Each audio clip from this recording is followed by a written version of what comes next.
Welcome to episode 8 of the Into the Indies podcast. Today's guest is the creator of some of the most distinct and experimental games I've played. He is the game director and lead artist of The Outer Zone, Malte Burup. Welcome to the show. Thank you, and thanks for having me.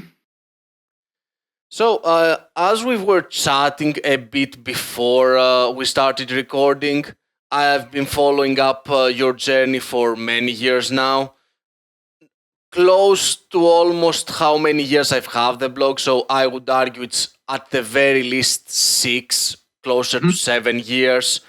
I first found out about you on a PC Gamer article, actually. It was like a 2-page article about weird games that you might want to check out, like small, like 2-3 lines of description, and it was about cyborg seppuku.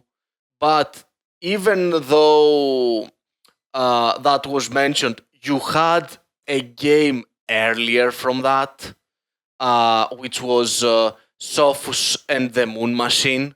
Yeah. So you've been around for even longer than that. So my first question actually would be, when did you realize that you would like to create video games?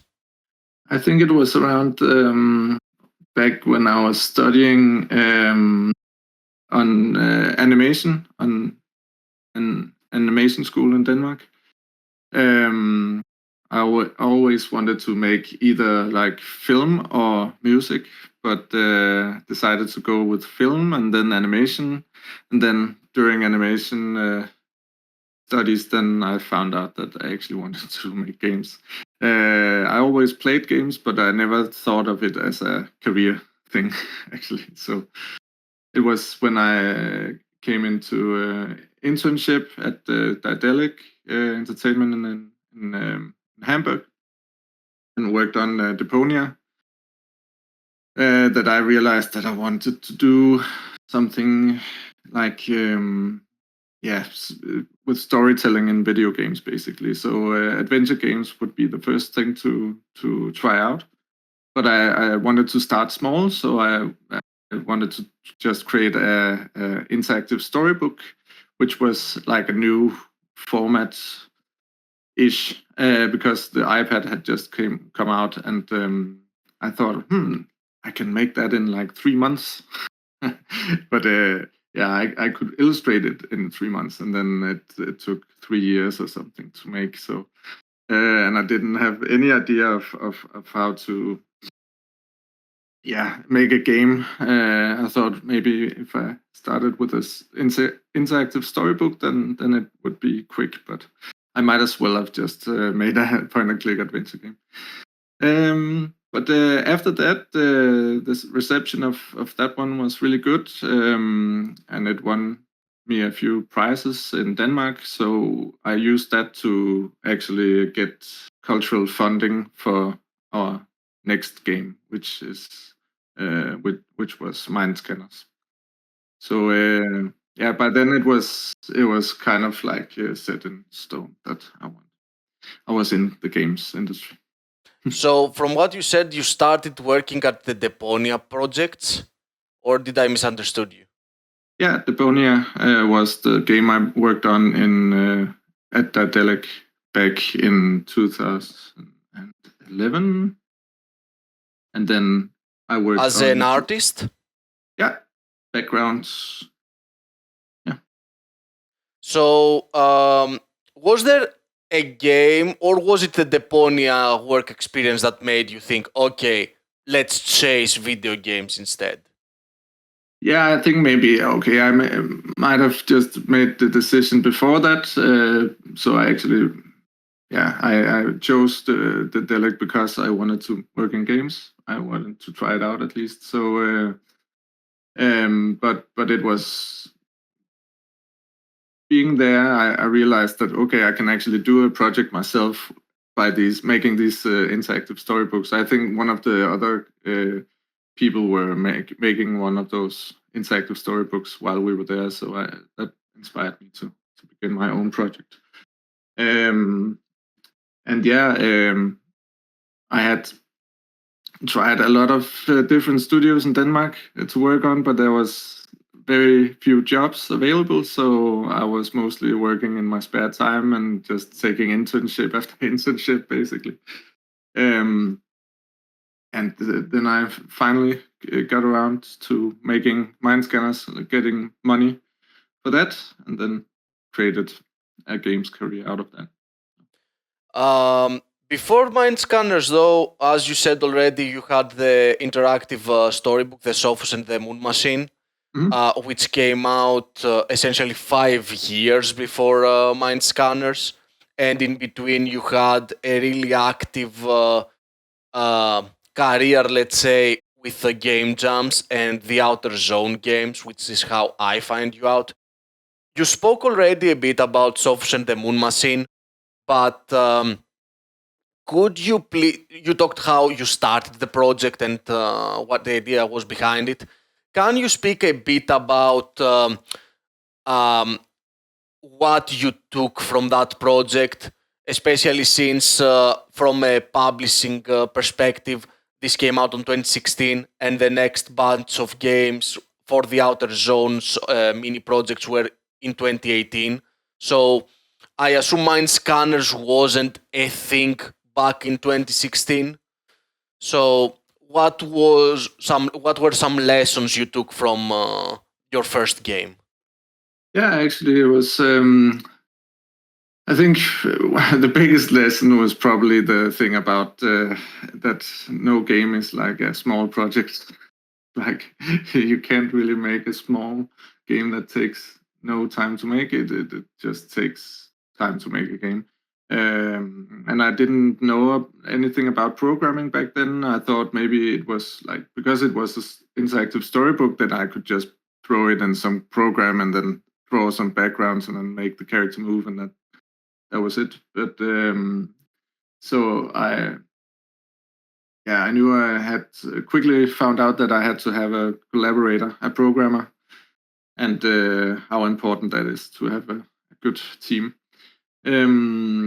And of course, it was a small team. It was just me and a programmer and a musician, a composer. So again, I really like that. Like a small team, how efficient that was. So I think I learned that you can make something with a small team as well. That's like something that I've stuck to, like I've kept to throughout the years, that I really appreciate. And yeah, I think basically that's it. Like small projects are even small projects are big, and small teams. I really like working in small teams.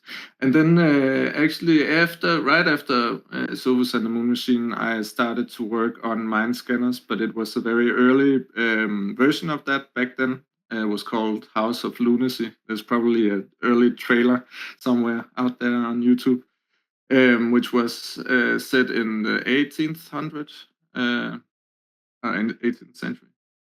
And was a very horror-like and gloomy game that I wanted to go away from. So I made it I shifted tone and put it into the future instead. So I already started working on Mind Scanners in the early version in 2017. But then because of the style, shifted over to the colorful Mind Scanner style. I had to do some tests, so I made the Tales from the Outer Zone in between, actually, to test out the world and the art style at once. And then, yeah, the art style for the Tales of the Outer Zone was this very soft pixel art style, which was actually also the first style of Mind Scanners, before I decided to go with this classic pixel, like hard edge pixel version. So yeah, it has been going through a lot of stages, and in between was Tales of the Outer Zone, like in between production. Let's talk a bit about the Tales from the Outer Zone then. These, from my understanding, are, and what you are writing on the descriptions in Itch.io, are small game jam projects that you've created. However, they have this general connection of them being in the same universe in some capacity. Yeah.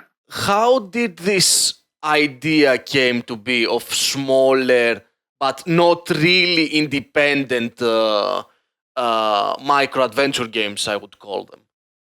Yeah, I thought of like, okay, always wanted to do an adventure game, and I started listening to podcasts of people working on adventure games, the Blue Cup podcast, for example, and I fell in love with the whole underground niche adventure game scene again.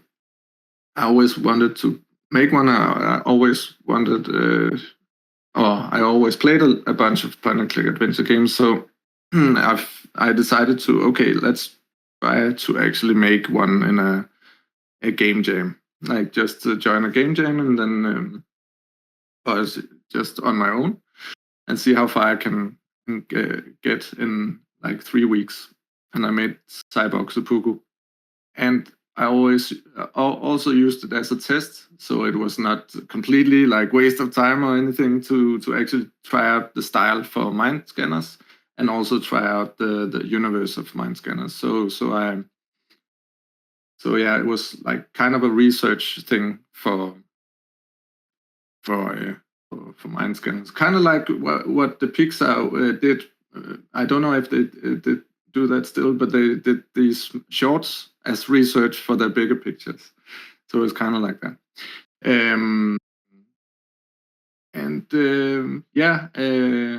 The first one, again, I joined a game jam, so I think I can't remember the theme actually, but they had a theme, so I had to make a game around that theme. And I just made a quick story and made it. And then the next time I wanted to do one more, I made the Goat Crone, which then had another theme. It was Christmas, Christmas theme. And I thought, okay, shit, that's a hard theme to actually make into the same universe. So I completely went turned that upside down, the Christmas concept, and also tried to tie it into the story of the first one in a very strange way. So it just formed the story out of that. I don't have a plan for the bigger picture of the Tales from the Outer Zone. That's like kind of a part of it, that these tales just appear from these game jams and their theme, because I'm not in control of the theme. Someone else is. So I was not aiming for it to be a Christmas tale, but it became one. And that's interesting, I think, to have these these dogmas, or what do you call it? It's And how about these flesh rules. worms? Yeah, flesh worms. I think there was no theme attached to that one. I remember, because it was like kind of a game jam without a theme. It was just loose, so I had to just make that up. But I also made a rule for myself that each Tales from the Outer Zone has its own genre in narrative. So first one is cyberpunk. The second one is horror. The third one is like science fantasy, science fiction, like Star Wars, Dune category. And the fourth one is Western. So I don't know what the fifth one will be, but I hope to make a fifth one at some point. It's just, when it's a free game, it's a free series. It's something that we don't earn money on, so it has to be in between projects, and I also have to have enough money on the account to actually just sacrifice, a month of production on something like that. But I really want to do it. We did it back between Mind Scanners and Death Howl. We made the construction. And from my understanding, from what you're saying, Mind Scanners is also loosely in the Outer Zone, Tales from the Outer Zone universe, mainly for Spyropoulou. Having you mentioned that there is no real overlapping world building, let's say, between the stories, do you ever think about it though? Because for the audience sake, the first two Outer Zone Tales came out on 2018, Flesh Worms on 2019, the third one.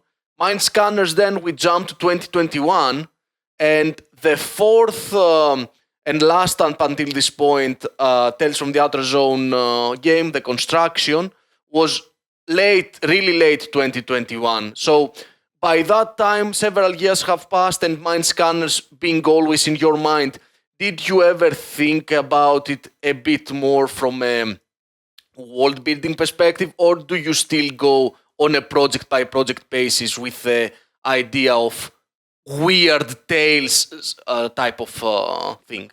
Yeah, I think it's a mix. I mean, I can't.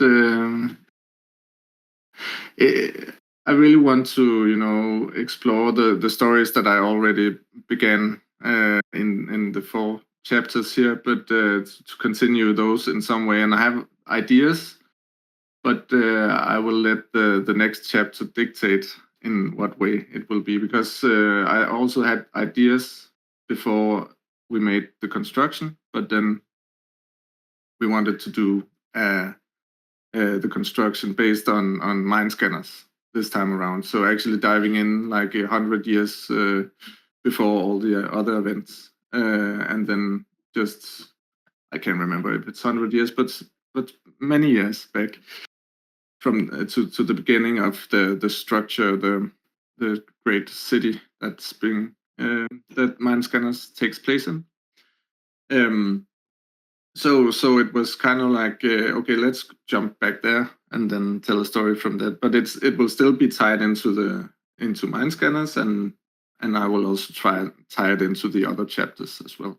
So it's not gonna be totally like off from the other ones. It's still tied in, and I have some ideas for other chapters to tell the story and finish off some of the loose ends that I've. Yeah. So, for example, also the Flesh Worms one, it's about this guy crashing in this sci-fi spaceship, and in the end of the second chapter, you also see a spaceship crashing, and then no spoiler, that's just that's that guy. So that's already tied in. So all 4 chapters are tied in with each other, at least in terms of Mind Scanners. That ties them all together. So there's still some ideas now and then that come, and I really want to make some more chapters at some point. We've been always talking since the start about Mind Scanners, so it might be the time to jump in to the actual Mind Scanner discussion. You've been working on it at some capacity, you said, since 2016 at the very least, after the release of Sophos and the Moon Machine. But it took around 5 years for it to actually come out. Can you walk us through a bit how those years were for you? Yeah, I think I got the money in 2016 for the project. That means that I already had the concept in mind. So the concept was in 2016. I began working on it in late 2017 because I had other projects. I had a comic book that I had to write as well, that I got cultural funds for. So after the comic book, I started working on Mind Scanners, which was House of Lunacy back then. Um, we tried different stuff throughout 17 and 18, and then came with the House of Lunacy demo, which was not what I actually wanted. I wanted to go away from that and try different stuff. So then in 18, I made the Tales from the Outer Zone to research that, and then began working on mind scanners when we got the money in 19, I think, to proceed, and then finished that in 2001. So 21. So I think maybe we spent 3 years on mind scanners in total. Yeah, I think that's it. And this is the first project that you actually work with the publisher with. Can you talk a bit about the experience of having additional assistance from a publisher? Yeah, it was definitely new for me to have a publisher, and it was really nice because I don't know a thing about marketing, so it was nice to just put that on their table, and also it was a really good deal that they were really good at just embracing the universe of scanners and putting it out there in all sorts of ways that I didn't know you could do, and also just of course also supplying us with the production costs as well, and also creative assistance and general like overview of the production and development. So yeah, that was great. And I don't think I could ever do a big project without a publisher. I could maybe do a small one, but that's for the future to decide. I think it's interesting. We're working on a project right now, which is a small project, our smallest yet. No, not in comparison to Tales of the Outer Zone, but it's smaller than Mind Scanners and Death Howl for sure. And we might try and release this ourselves, maybe. I don't know. We'll see. It's all about building up a community, I guess. So we'll see how it goes, and yeah, how the world looks. You were one of the interviews I did for my book several years ago. At the time of the interview, I believe Mind Scanners had just been released. Yeah. So now, us chatting around 5 years almost from the release, how do you look back at the Mind Scanners as a project and its release? Yeah, I think it was a very like so it was a roller coaster ride because our publisher managed to gather a lot of wish lists before launch and a lot of hype around it. But a strange thing happened that just around our release, we found out, along with many other indie companies, that the wish lists were not as valuable as it was beforehand. So our predictions for sales were much higher.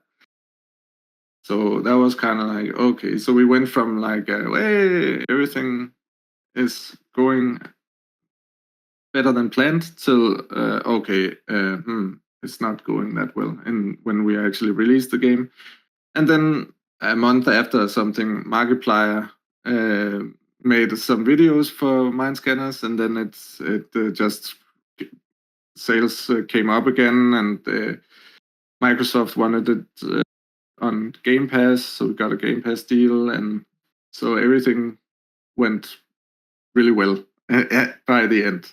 So it was, as I said, a roller coaster ride. Yeah, and I think you can never really predict any like how it goes with these things. It's a very strange world, the whole marketing and game sales thing. And what would be some takeaways you have from that project that you still use now? I think I found out how important it is to have a strong gameplay from the very beginning. With mind scanners, I just thought of like what is the most interesting concept I could think of. Then it's okay, psychiatry in games. That's something new that I haven't really heard that much of. That many games trying to convey, like, reflect on psychiatry. So I thought that was interesting. It was a really strong concept. The whole thing about ethical dilemmas in psychiatry and the player having to choose between patients and the whole moral dilemmas that happened from that. And that rhymed very well with the whole Papers, Please genre that had come out some years earlier. So I thought, okay, let's make a Papers, Please game, but with psychiatry, and then having a focus on these various machines that could cure these people. And then, but it was the concept first, and that was the strongest thing about the game by the end as well. It's a strong concept and it's a strong world, but the gameplay is probably lagging somewhat and could be better. So I mean, it's not terrible, but it could be more interesting.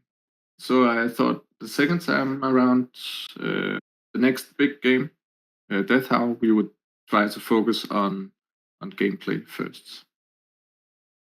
And after the Mind Scanners game came out, you had later in the same year the Construction, the last of the Tales from the Outer Zone up until this point. Any special mention you'd like to do for this small project?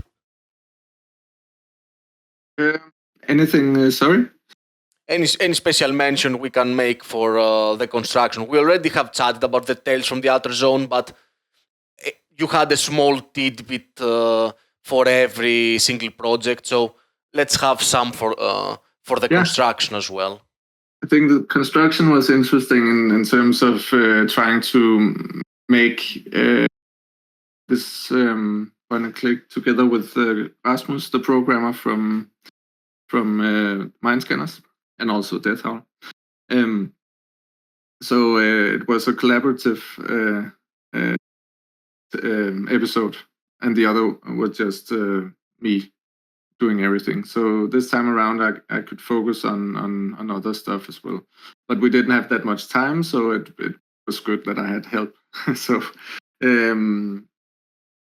but I wanted to do a Western, so it was interesting doing the music for that one, like Morricone style stuff. So yeah, that was fun. And just telling like the origin story of the structure, this city from Mind Scanners. That was interesting as well. Did you do the music as well? Yeah, also for the other games and Mind Scanners. So you essentially have a lot of hats you've been wearing over the years. Yes. So yeah, I come from a art background, animation and art.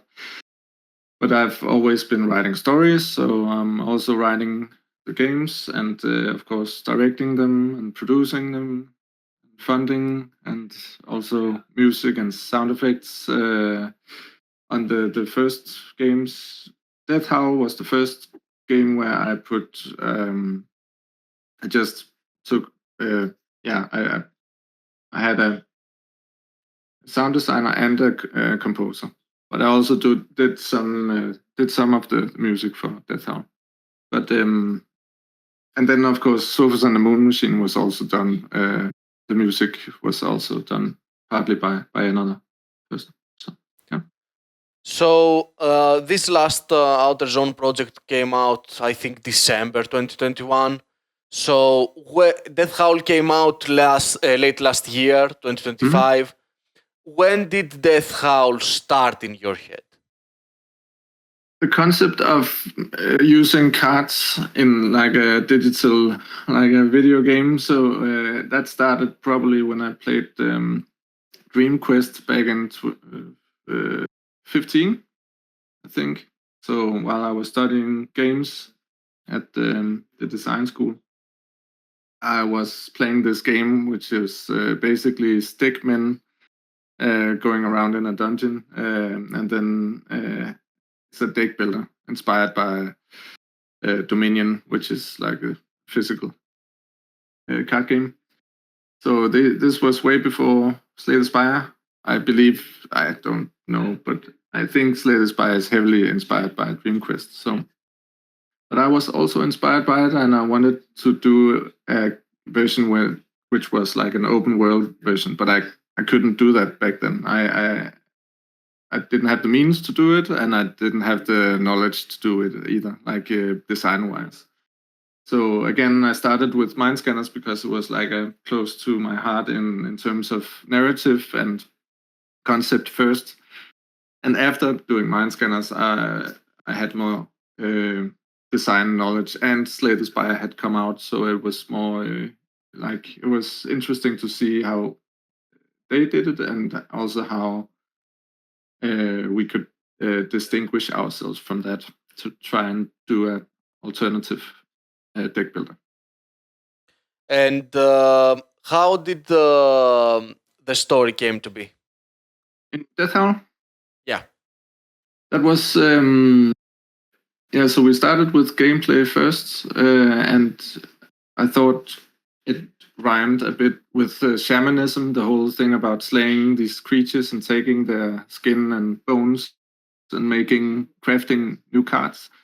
That sounded like shaman stuff. So it became this tale of a shaman in the origin tales, or not origin, but at a time where these spiritual religions, natural or nature religion, and shamanism was at its highest, I believe, or something that was common among everyone back in the Stone Age, or prehistoric era. So, and we wanted to have a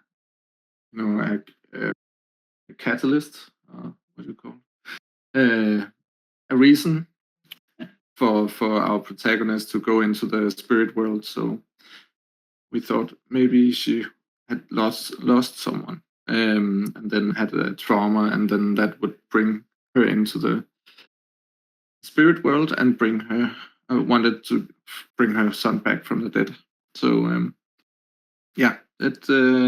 also the whole theme about grief came out from came from the team, like losing people close to us during Mind Scanners.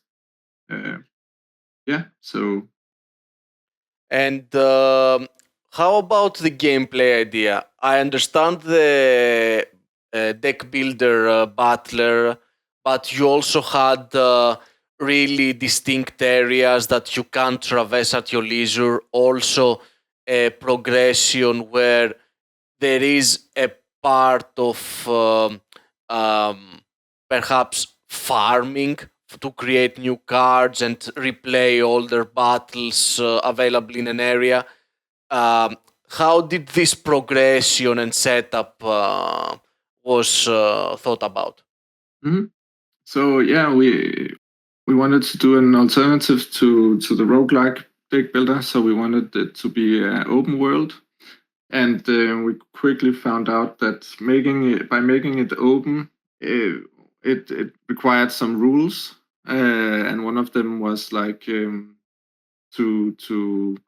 having health, only being able to heal by these sacred groves, which is similar to campfires in a Souls-like game, and not being able to heal between these battles meant that the creatures had to revive when each time you healed.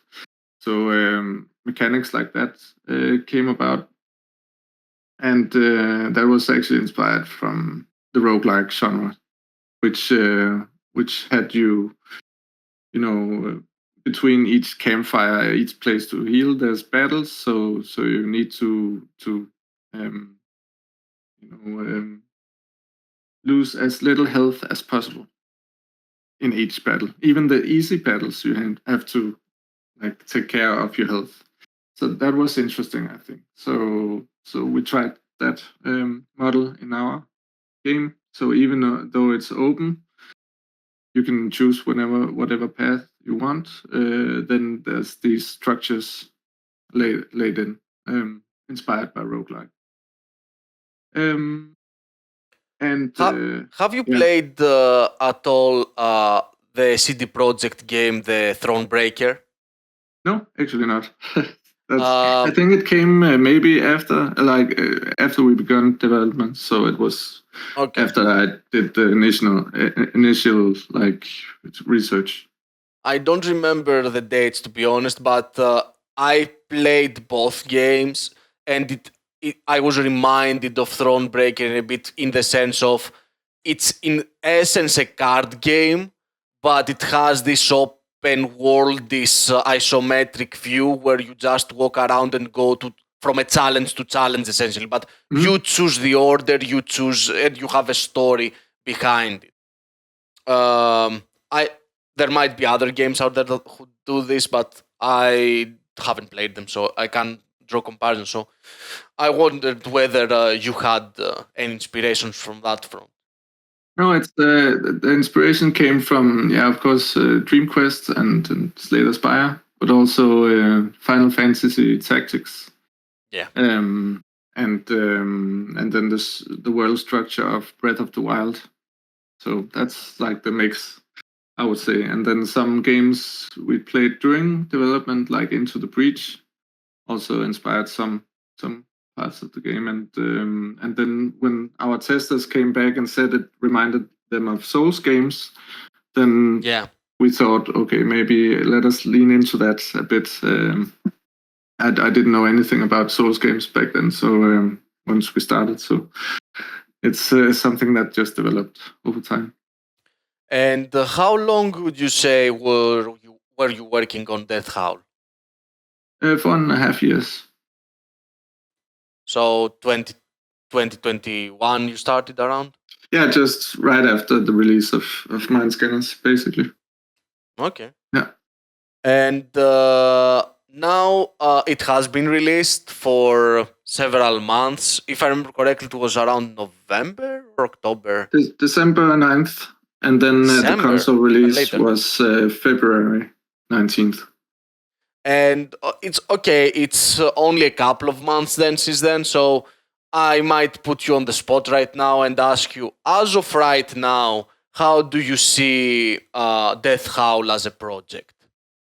Yeah, it's definitely like a success in terms of both in terms of the reception from the players and the media as well. So it was people are really enjoying this game and really happy that we made it. It like it's a mission complete for us because of what we set out to do. We set out to do an alternative to Slay the Spire and all the other like roguelike deck builders.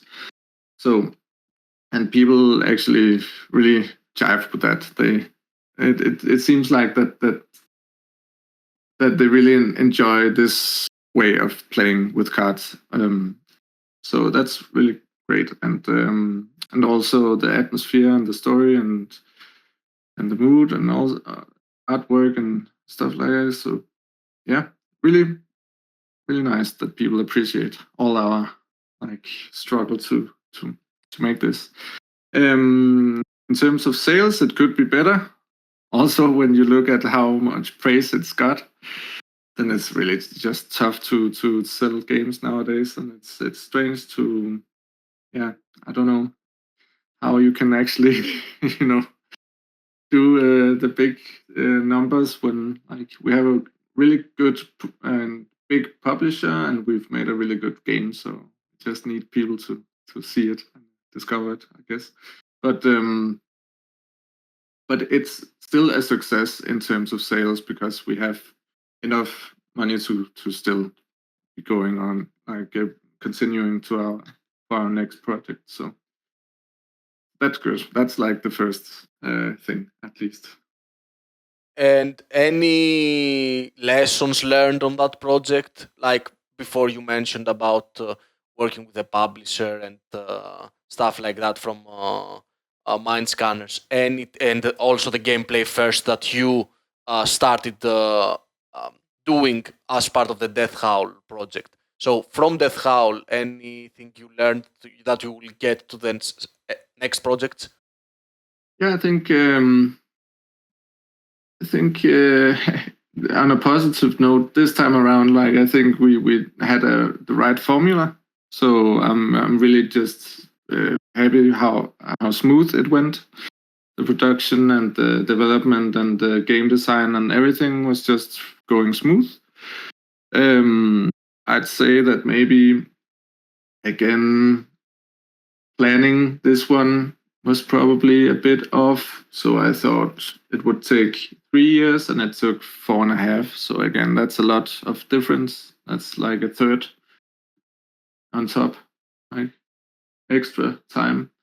So and of course it expanded also during the years, but I imagined it's quite close to the ending product, but it just took more time. So something that we tried to do this time around the next game is just to keep it very, very, very, very small. So, and we'll see how long that takes. It's really awesome to be working on a big game, because then you can really go in depth with universe, and like the design can go through a lot of iterations, and you can do a lot of polish, and be in this universe for many years makes it, you can really design it in depth. But it's also something for an artist that makes it a bit it's too many years between each product, I think. I really liked it back then when I was doing the Tales of the Outer Zone, because it's like constantly just doing a small release here and there. It was really fun. So I kind of want to go back to that and try to make some creative output. Yeah. Out of all your projects and your background as an artist, I really love your sense of art direction and the weirdness that you introduce to all the projects in some capacity, especially for the Tales from the Outer Zone projects. Not a direct comparison, but my mind always goes to one of my favorite animated films of all time, La Planète Sauvage. I think it's The Fantastic Planet in English. It has this case of real weirdness without too much explanation. Weirdness is its own goal in some capacity, but it all makes sense in the sense of it's a fantastic place, it's a weird planet with its own rules, and you just observing things.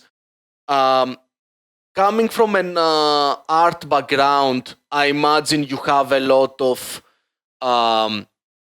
artistic loves, and some films, some perhaps comics and stuff like that you always look back to and see, okay, that is where I'm basing my artistic style. Can you tell us a bit about what your inspirations, that's the word I was looking for, about your artistic inspirations? It can be from games, but it can also be outside of games. Yeah. What are your inspirations? I think, yeah, as you said, coming from an art background and animation school, there was a lot of different styles that I was exposed to, and I have a lot from taking that a lot of that with me, but I also had at some point I got like full of it. It was just too much, visual attack. So I haven't been collecting like art styles since, and just today I just thought, okay, I better start researching art styles again because for the next project, because I was actually going from like basically just from my head, and I need some more input to narrow that down. So I don't see that many art films, not art film, but like animation films that are like have different artistic styles and stuff like that anymore. So it's kind of distant from me. But things like the Fantastic Planet is definitely something in my head. And also for the Tales of the Outer Zone, for example, it's Mobius. A lot of like Mobius cartoons, comic books. But also just I'm always aiming to do something different that I've seen before. So I'm not too attached to any kind of style. So I look at a lot of stuff, and then I try to make my own style from that, and then I leave every reference behind. After when I'm settled, like okay, now I found something that's interesting, then I try to remove myself from any other artist. So yeah, for me, it's all about creating something iconic, something or trying to make something iconic, something you can recognize. And that is also like one of my tricks that I use is also making it a little bit ugly, somewhat. So it's not like clean or beautiful, but it has this either like ugly colors or annoying like skewed faces or something that's like a little bit off, but at the same time trying to make it aesthetically pleasing for the eye. Yeah, and in terms of inspirations for atmosphere, I'm always, as many other artists, looking at David Lynch, and also uh,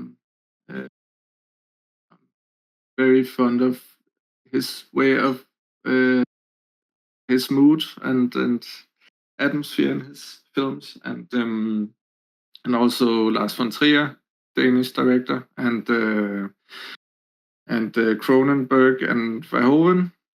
Also, like these two sci-fi, body horror, and stuff like that. And in terms of comic books, it's like Charles Burns and Mobius that I mentioned. And then everything that's sort of occult catches my eye often. It could be, really dark stuff and like classic, witchy stuff, but also just comic, cartoony stuff that has this very strange occult thing going on. So yeah, I think that's just from the top of my head. That's it basically. I think also I had a period where a lot of like hand drawn stuff was very caught my eye, and also from the point and click background that I have, and something like Machinarium and everything that Amanita Design does is really appealing for me as well, and that's basically what inspired me to do Sophus and the Moon Machine, for example, and it's still something that I really think is nice to look at. But I've been trying to move away from this sketchy feel that is very natural for me. Like my sketchbook is very like full of all these organic shapes and stuff. But when I do a project nowadays, it's more like basic, like few colors and no scribbly lines, like very clean. Since mind scanners, so and I'm still thinking that for the next project as well, to keep it like clean. You mentioned way earlier in our discussion that at some point you had done a comic book. That brought to the question whether, since you have the outer zone as a playground essentially of ideas, projects, and everything goes, uh, would there be any possibility of you doing perhaps some small comic or even a short animation of sorts inside the outer zone? I understand from a financial capacity that's a really weird take, especially nowadays where everything artistic seems to be third choice for everybody, not even the second one. So it wouldn't make sense financially, but from an artistic perspective, would that ever be something you'd like to do? Yeah, I really want to do another comic book, definitely, and I think it would probably be sci-fi. So why not put it in the Tales from the Outer Zone universe? That would make sense. So I think we'll see what the times will bring. I'm a little bit pessimistic in terms of like the AI wave that is coming and flushing us all away. I think so. I think maybe I'll wait until I have no job, and then I'll do the the artistic stuff by then, because then I might as well do a commercial project as an artistic project at that point. It doesn't matter, because I don't think I can earn money off anything art related in like 10 years or something. So I'll just be whatever artist that I want to be by then, and then do the whatever job that is required of me. Yeah, let's not even talk about AI right now. That's a whole other kind of worms, and not the cool ones like flesh worms. Let's close this interview by talking a bit about the future. You've already teased several times during this interview about your next project being already worked on at some capacity and being a smaller one. Is there anything you can talk to us about right now about this elusive project? We're keeping it quite secret at the moment, mostly because it's fun to build up while we actually make it, because we just started it like 2 weeks ago. So, but I can just say that it's like another card game actually, but everything that we did with Death Howl is out the window. So the only thing that remains is the card game aspect. So it's and also it's underwater themed. Yes. Seems very outer zone-ish to me. Yes, I love underwater creatures and shapes and plants and stuff like that. You can't see it on the podcast, but I'm holding this Ernst Haeckel book that I got, which contains a lot of sea creatures and very strange shapes, illustrated by this artist 100 years ago or more. Yeah. Thinking about your character designs on Death Howl, it just brings a tear to my eye what we might see from an underwater perspective, especially if you go a bit more on the imaginary rather than actual real life, aquatic life. So we're going imaginary, but then also actually more. I've not decided on the art style just yet, but it's definitely going to be more cartoony. Oh, that's and more cartoony than I've ever done. So that's interesting. So another project, another chance for you to play around with some ideas, be that gameplay or artistic in this case. Yeah. Art style. Yep. For the listeners, this interview, as always, is recorded way ahead of its release. So some news or teases might be out by the time it gets released. So where people can follow you to get any news for your upcoming projects. So we will start on Discord. We have the Outer Zone Discord, which you are very welcome to join. I'm totally new in Discord, so my settings in there are totally bonkers. So you might get a prompt when you enter, but just be patient, and I will let you in. And also, I have an X account, but I'd rather that you used my Blue Sky account. I followed that.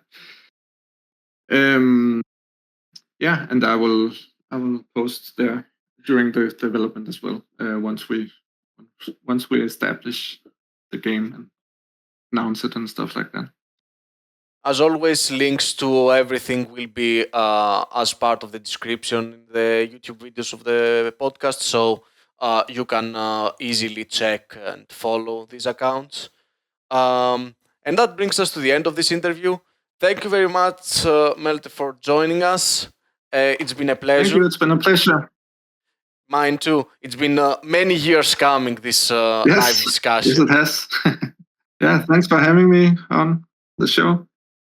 Thank you very much for joining us, everybody, and see you to the next episode of Into the Indies podcast. Take care, everybody.